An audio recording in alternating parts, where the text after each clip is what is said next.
Hey, cycling community, this is Steve Bruce's, the Cycling Greek. I have here the Colonel, Ken, with me, and Tom, the Chosen One.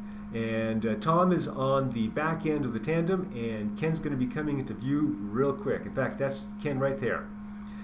We're starting the KOM. I'm on Ken's wheel, and I'm there because this is a good wheel to be on. Yeah, we just hit the red light coming into the Shell station area, and which kind of messed the tandem up a little bit because, as you know, we need some speed going into this climb, and that really affected us, and we had to actually waste a lot of energy trying to get our speed back up on this hill. Now, I got a little nervous, and I left Ken's wheel and jumped up to Tulo's wheel. Yeah, But Ken's still back there. You're probably on my wheel right now, right? Right, I am. I'm actually settling into my climbing cadence immediately. It always surprises me that when we start this climb, everybody starts to power really hard when they're starting out. I never do that, just because I'll blow up right away. Smart. Yeah, I'm afraid if I used to jump at the beginning a lot, and then I would die out by the time we got to the fire station. Now I don't do this so much. So I'm just more even pacing, and we just saw coming into the screen a very slow cadence rider right now, and that is the accountant. Yeah. And he's one of our strongest climbers that I have in the area, and I am fortunate to be on his wheel so far, and I hope to be on his wheel to get to the flat middle section. So he's 70 RPM. 70, 60 RPM. Yeah. I look down and I'm like 110, 105, something like that RPM. Okay, you got the tandem here on the right side, and that's Tom right back there. And OL on front, he's the captain. And we call him Mr. Double. He's done 92 doubles, and he 8 more, and he's got his 100. And then he'll go for his double-double. So you'll notice a diversity of cadence usage in this climb right here. Obviously, we have Kevin up there going about 60 RPM. I'm usually doing 90, and when I need to, 80 or 75, and I'm riding what I call that fine line of aerobic and anaerobic depth.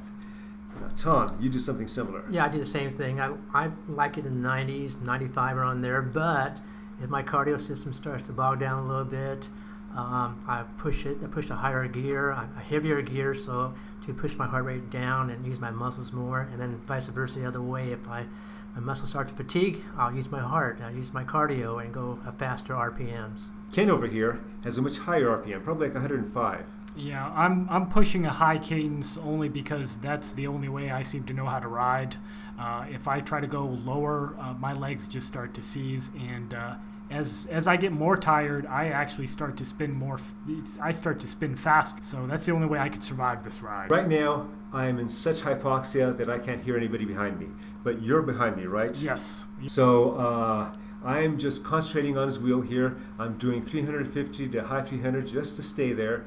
We're about what you're seeing right now, 11 miles per hour. And he's tried to get me to go through, but I didn't want to go through. And so now we are approaching the flat section.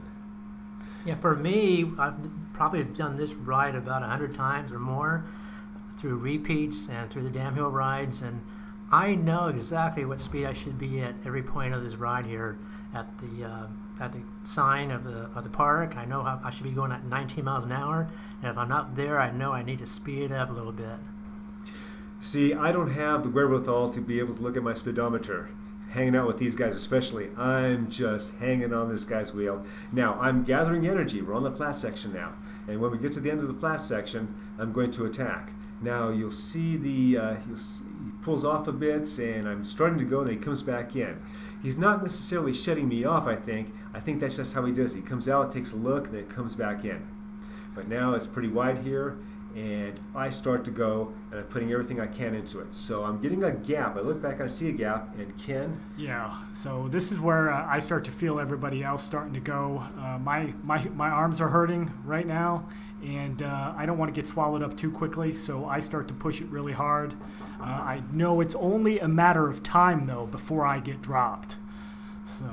And this is a very unusual ride. As you can see here in a couple of seconds, there will be a bunch of guys coming through. And as they pass me. As they pass Steve. But normally there's only 2 or 3 guys charging up at the very end of this KOM.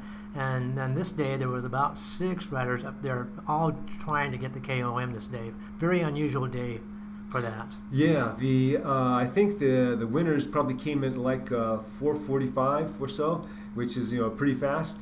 After these guys left and left me, and I saw nobody was close to me, and I was dying, I slowed up a bit, and then I could see that when I crossed, I should say, I crossed at 5:06, which is an acceptable time. Library's closing in 4 minutes. That's okay. Check out now.